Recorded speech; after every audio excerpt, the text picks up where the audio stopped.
خوش آمدید۔ آج ہم ایک ایسے سوال کا جائزہ لے رہے ہیں جو بہت سے ذہنوں میں گردش کرتا ہے کہ دنیا بھر میں امیر امیر تر کیوں ہوتے جا رہے ہیں اور غریب اور متوسط طبقے کے لوگ وہ پیچھے کیوں رہ جاتے ہیں۔ جی بالکل۔ اور اس سب میں ٹیکس کے نظام کا کیا کردار ہے؟ کیا یہ اس فرق کو کم کر رہا ہے یا کہیں انجانے میں بڑھا تو نہیں رہا؟ بالکل، یہ آج کے دور کا ایک بہت بڑا سوال ہے اور ہمارے پاس اس حوالے سے کچھ تازہ ترین تحقیق بھی موجود ہے۔ OECD یعنی اقتصادی تعاون و ترقی کی تنظیم، جی، انہوں نے حال ہی میں جولائی 2024 میں G20 ممالک کے لیے ایک رپورٹ جاری کی ہے اور وہ خاص طور پر اسی موضوع پر ہے، ٹیکسیشن اور عدم مساوات۔ تو آج ہم اسی رپورٹ کی گہرائی میں اتریں گے۔ ہمارا مقصد یہ سمجھنا ہے کہ یہ رپورٹ عدم مساوات کی اصل صورتحال کیا بتاتی ہے، ٹیکس اس پر کیسے اثر انداز ہوتے ہیں، جی اور خاص طور پر وہ جو بہت زیادہ دولت مند افراد ہیں جنہیں ہم HNIs کہتے ہیں، ان کے لیے ٹیکس کا نظام کیسے کام کرتا ہے یا شاید کیسے کام نہیں کرتا۔ آئیے دیکھتے ہیں یہ رپورٹ کیا کہتی ہے۔ رپورٹ کا آغاز ہی کچھ چونکا دینے والے اعداد و شمار سے ہوتا ہے۔ عدم مساوات کی تصویر کیسی نظر آتی ہے رپورٹ کے مطابق؟ تصویر یوں سمجھے کہ کافی تشویشناک ہے۔ رپورٹ بتاتی ہے کہ کئی ممالک میں آمدنی اور دولت کا فرق یا تو ویسے کا ویسا ہے یا بڑھ رہا ہے۔ اچھا، مثال کے طور پر اگر ہم صرف آمدنی کو دیکھیں تو 2022 میں کچھ ممالک جیسے نیدرلینڈز، وہاں سب سے زیادہ کمانے والے 10% گھرانوں کے پاس کل قابل استعمال آمدنی کا کوئی 20-25% حصہ تھا۔ لیکن کچھ دوسرے ممالک ہیں جیسے کولمبیا، وہاں یہ حصہ 40% سے بھی زیادہ تھا۔ تو مطلب فرق بہت بڑا ہے۔ اور یہ تو صرف آمدنی کی بات ہوئی، دولت کی تقسیم وہ تو اکثر اس سے بھی زیادہ ناہموار ہوتی ہے نا؟ جی ہاں بالکل، دولت کا ارتکاز تو اور بھی زیادہ ہے۔ رپورٹ کے مطابق 2022 میں کچھ ممالک ایسے تھے جہاں سب سے امیر 1% لوگوں کے پاس ملک کی 15% سے کم دولت تھی۔ جی، لیکن جنوبی افریقہ جیسے ملک میں یہ حصہ 50% سے بھی زیادہ تھا، یعنی صرف 1% لوگ آدھی سے زیادہ دولت کے مالک ہیں۔ 50% سے زیادہ، یہ تو ناقابل یقین سا لگتا ہے۔ اور اگر عالمی سطح پر دیکھیں تو یہ فرق اور بھی واضح ہو جاتا ہے۔ ایک بہت ہی حیران کن حقیقت یہ سامنے آئی کہ دنیا کے امیر ترین 0.001% افراد، یعنی 1 لاکھ میں ایک؟ جی بالکل، ان کا عالمی دولت میں حصہ 1995 سے 2022 کے درمیان تقریباً دوگنا ہو گیا، 3.3% سے بڑھ کر 6.9% تک پہنچ گیا۔ اوہ، جبکہ اسی عرصے میں دنیا کی آدھی غریب ترین آبادی، ان کا کل دولت میں حصہ صرف 1.9% رہا۔ یعنی چند ہزار لوگوں کی دولت دنیا کے اربوں غریب ترین لوگوں کی مجموعی دولت سے کہیں زیادہ۔ یہ واقعی سوچنے پر مجبور کرتا ہے۔ تو پھر ٹیکس کا نظام اس عدم مساوات کے سامنے کیا کر رہا ہے؟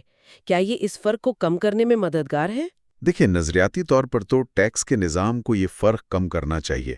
رپورٹ 3 طریقے بتاتی ہے جن سے ٹیکس عدم مساوات پر اثر انداز ہو سکتے ہیں۔ اچھا، پہلا تو ہے براہ راست اثر، ہاں، پروگریسو ٹیکس، جیسے پرسنل انکم ٹیکس، جہاں زیادہ کمانے والے زیادہ شرح سے ٹیکس دیتے ہیں۔ جی، پروگریسو یعنی جتنا زیادہ کمائیں اتنا زیادہ فیصد ٹیکس دیں۔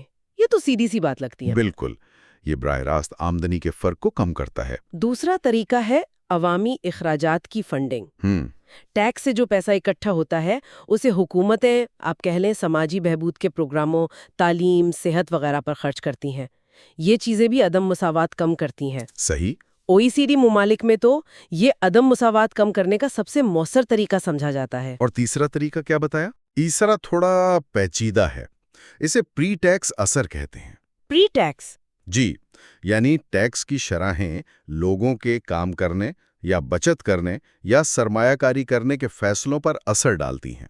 تو اس سے ٹیکس لگنے سے پہلے ہی آمدنی کی تقسیم بدل سکتی ہے۔ اچھا، لیکن کیا تمام ممالک اس معاملے میں ایک جیسے ہیں؟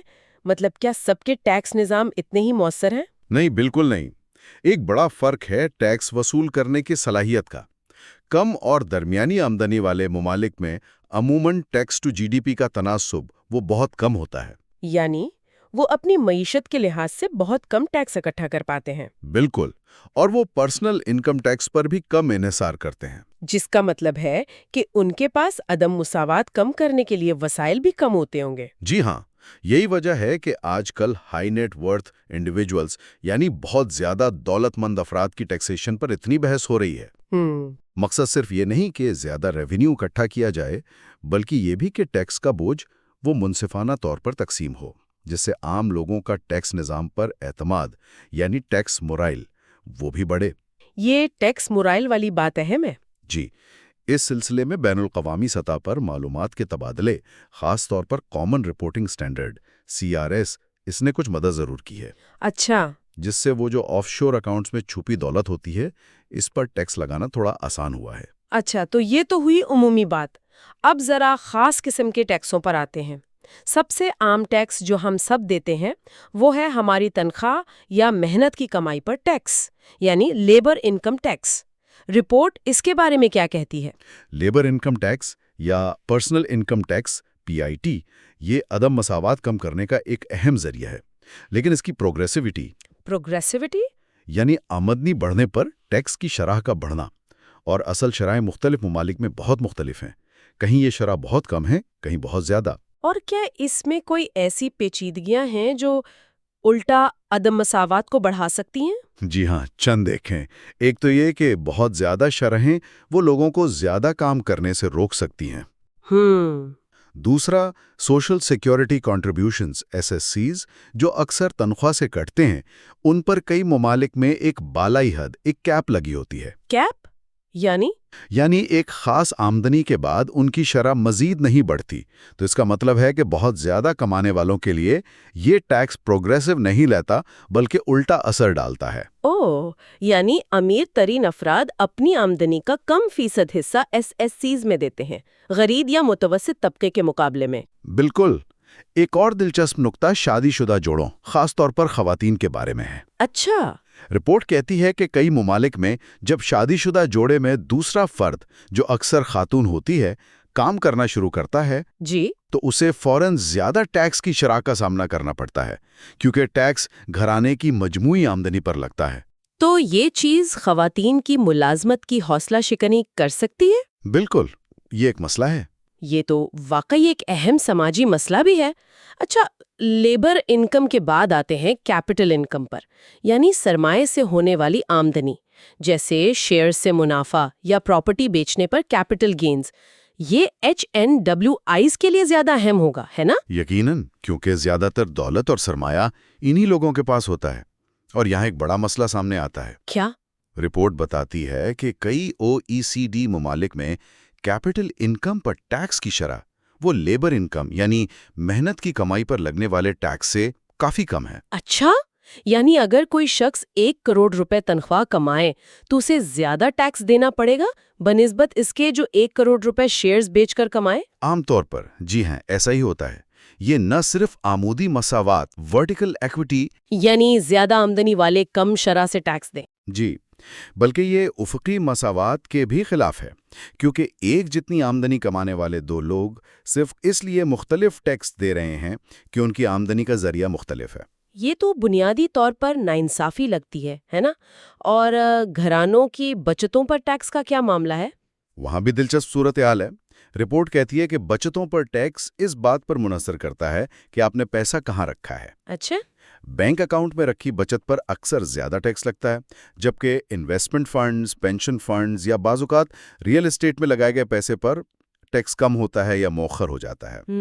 اب چونکہ غریب یا متوسط طبقے کے لوگ زیادہ تر بینکوں میں پیسہ رکھتے ہیں اور امیر لوگ دوسری جگہوں پر سرمایہ کاری کرتے ہیں، تو یہ نظام بھی ایک طرح سے امیروں کے حق میں جاتا ہے۔ یعنی ٹیکس کا نظام خود ہی لوگوں کو بینک میں پیسہ رکھنے کی بجائے دوسری شاید زیادہ پیچیدہ سرمایہ کاری کی طرف دھکیل رہا ہے۔ پراپرٹی ٹیکس اور وراثت پر لگنے والے ٹیکس کا کیا ذکر ہے؟ یہ تو دولت سے براہ راست منسلک ہیں۔ جی، لیکن رپورٹ کہتی ہے کہ یہ دونوں ٹیکس اکثر بہت مؤثر نہیں ہوتے۔ پراپرٹی ٹیکس حالانکہ معیشت کے لیے کم نقصان دہ سمجھے جاتے ہیں، وہ اکثر بہت کم ریونیو اکٹھا کرتے ہیں۔ کیوں؟ اس کی ایک بڑی وجہ یہ ہے کہ پراپرٹی کی قیمت کا اندازہ لگانے کا نظام، وہ ویلیویشن، بہت پرانا ہوتا ہے۔ اچھا، اور وراثتی ٹیکس بھی زیادہ کارآمد ثابت نہیں ہوئے کیونکہ ان کا ٹیکس بیس بہت تنگ ہوتا ہے۔ ٹیکس بیس تنگ ہونے کا کیا مطلب ہے؟ ذرا سمجھائیں۔ اس کا مطلب ہے کہ کل کتنی دولت یا اثاثوں پر یہ ٹیکس لگ سکتا ہے۔ وراثتی ٹیکس میں اکثر بہت سی چیزوں کو چھوٹ مل جاتی ہے، جیسے کہ مرکزی رہائش گاہ، خاندانی کاروبار وغیرہ وغیرہ۔ اچھا، تو جب اتنی ساری چیزیں ٹیکس سے مستثنی ہوں گی تو ظاہر ہے ٹیکس کم ہی اکٹھا ہوگا۔ اور وہ جو ویلتھ ٹیکس کی بات ہوتی ہے جو ہر سال کسی کی کل دولت پر لگے، اس کا کیا بنا؟ ویلتھ ٹیکس کا تجربہ زیادہ تر ممالک میں بہت اچھا نہیں رہا۔ ماضی میں کئی OECD ممالک میں یہ نافذ تھا، لیکن انتظامی مشکلات، مثلاً خاص طور پر تمام اثاثوں کی درست قیمت لگانا اور پھر ٹیکس سے بچنے کے آسان راستے، ان وجوہات کی بنا پر زیادہ تر نے اسے ختم کر دیا۔ اب صرف چند ممالک جیسے سوئٹزرلینڈ میں یہ موجود ہے۔ تو رپورٹ یہ کہتی ہے کہ یہ ناممکن ہے؟ نہیں، رپورٹ یہ نہیں کہتی کہ یہ ناممکن ہے، لیکن یہ ضرور کہتی ہے کہ اس کے چیلنجز بہت زیادہ ہیں۔ تو اگر انکم ٹیکس میں مسائل ہیں، کیپٹل گینز پر ٹیکس کم ہے، پراپرٹی اور وراثت ٹیکس مؤثر نہیں، ویلتھ ٹیکس لگانا مشکل ہے، تو پھر کارپوریٹ انکم ٹیکس CIT یعنی کمپنیوں کے منافع پر ٹیکس، اس کا کیا کردار رہ جاتا ہے؟ CIT اہم ہے۔ ایک تو یہ خود ریونیو کا ذریعہ ہے، دوسرا یہ پرسنل انکم ٹیکس PIT کے لیے ایک یوں سمجھے کہ بیک سٹاپ کا کام کرتا ہے۔ بیک سٹاپ مطلب یہ کہ اگر CIT نہ ہو یا بہت کم ہو تو لوگ اپنی آمدنی کو ذاتی ظاہر کرنے کے بجائے کمپنی میں منتقل کر کے کم ٹیکس دے سکتے ہیں۔ اچھا، سمجھ گئی۔ مسئلہ یہ ہے کہ پچھلی چند دہائیوں میں عالمی مقابلے کی وجہ سے CIT کی شرائیں دنیا بھر میں بہت کم ہوئی ہیں، جس نے شاید مجموعی ٹیکس نظام کی پروگریسیوٹی کو کم کیا ہوگا۔ بالکل۔ کم CIT شرحوں نے لوگوں کو اپنی آمدنی کو لیبر سے کیپٹل میں بدلنے اور کمپنیاں بنانے کی ترغیب دی ہے۔ تاہم جی، حال ہی میں جو عالمی کم از کم tax global minimum tax pillar 2 کا معاہدہ ہوا ہے، وہ شاید اس رجحان کو کچھ حد تک روک سکے اور ٹیکس چوری کے بین الاقوامی راستے بند کرنے میں مدد دے۔ اور یہ ترقی پذیر ممالک کے لیے زیادہ اہم ہوگا؟ جی ہاں، خاص طور پر ان کے لیے جہاں PIT کا نظام کمزور ہوتا ہے اور وہ CIT پر زیادہ انحصار کرتے ہیں۔ آخر میں بالواسطہ ٹیکس جیسے ویٹ یا سیلز ٹیکس، ان کا عدم مساوات پر کیا اثر ہے؟ یہ تو سب پر ایک جیسا لگتا ہے نا؟ یہ تھوڑا متنازع ہے۔ اگر آپ آمدنی کی فیصد کے طور پر دیکھیں تو VAT ریگریسو لگتا ہے، ریگریسو؟ یعنی غریب اپنی آمدنی کا زیادہ بڑا حصہ اس ٹیکس میں دیتے ہیں کیونکہ وہ اپنی آمدنی کا زیادہ حصہ خرچ کرتے ہیں۔ اچھا، لیکن اگر آپ خرچ کے فیصد کے طور پر دیکھیں تو یہ پروپورشنل یا کبھی کبھی تھوڑا پروگریسو بھی ہو سکتا ہے کیونکہ امیر لوگ زیادہ مہنگی چیزیں خریدتے ہیں۔ تو اس کا حل کیا ہے؟ کیا VAT کی شرحیں کم کرنی چاہیے؟ رپورٹ کہتی ہے کہ VAT کی شرائیں کم کرنے یا کچھ بنیادی اشیاء کو مستثنی کرنے سے بہتر طریقہ یہ ہے کہ VAT سے حاصل ہونے والی آمدنی کو استعمال کرتے ہوئے غریب گھرانوں کو براہ راست نقد امداد دی جائے، کیش ٹرانسفرز۔ اچھا، یہ زیادہ مؤثر طریقے سے ان پر پڑنے والے بوجھ کو کم کرتا ہے۔ یہی اصول کاربن ٹیکس جیسے دوسرے بالواسطہ ٹیکسوں پر بھی لاگو ہوتا ہے۔ ٹھیک ہے۔ تو اب ہم نے مختلف ٹیکسوں کا جائزہ لے لیا، اب ذرا واپس ان بہت زیادہ دولت مند افراد HNWIs پر آتے ہیں۔ رپورٹ خاص طور پر ان کے بارے میں کیا کہتی ہے؟ پہلے تو یہ بتائیں کہ یہ لوگ ہیں کون اور کتنے ہیں؟ HNWIs کی کوئی عالمی تعریف نہیں ہے، لیکن عام طور پر ان لوگوں کو شمار کیا جاتا ہے جن کے پاس کم از کم $1 ملین یعنی تقریباً 28 کروڑ روپے کے قابل سرمایہ کاری اثاثے ہوں، گھر وغیرہ کے علاوہ۔ ٹھیک ہے۔ ایک اندازے کے مطابق 2023 میں دنیا میں ایسے تقریباً 2 کروڑ 28 لاکھ افراد تھے اور ان کی تعداد تیزی سے بڑھ رہی ہے۔ 2013 میں یہ صرف 1 کروڑ 37 لاکھ تھے۔ 2 کروڑ 28 لاکھ؟ یہ تو کئی چھوٹے ممالک کی آبادی سے زیادہ ہے۔ جی بالکل، اور ان کی مجموعی دولت کھربوں ڈالر میں ہے۔ اور رپورٹ کا سب سے سنسنی خیز دعویٰ شاید یہ ہے کہ یہ لوگ اکثر اپنی آمدنی یا دولت کے مقابلے میں بہت کم ٹیکس دیتے ہیں، یعنی ان کی مؤثر ٹیکس شرح ایفیکٹو ٹیکس ریٹ ETR کم ہوتی ہے۔ جی ہاں، یہ ایک اہم نکتہ ہے جس پر رپورٹ کئی مطالعات کا حوالہ دیتی ہے۔ ایفیکٹو ٹیکس ریٹ یعنی ETR کا مطلب ہے کہ کوئی شخص اپنی اصل کل آمدنی یا دولت کا کتنا فیصد حقیقت میں ٹیکس ادا کرتا ہے۔ تمام قوانین،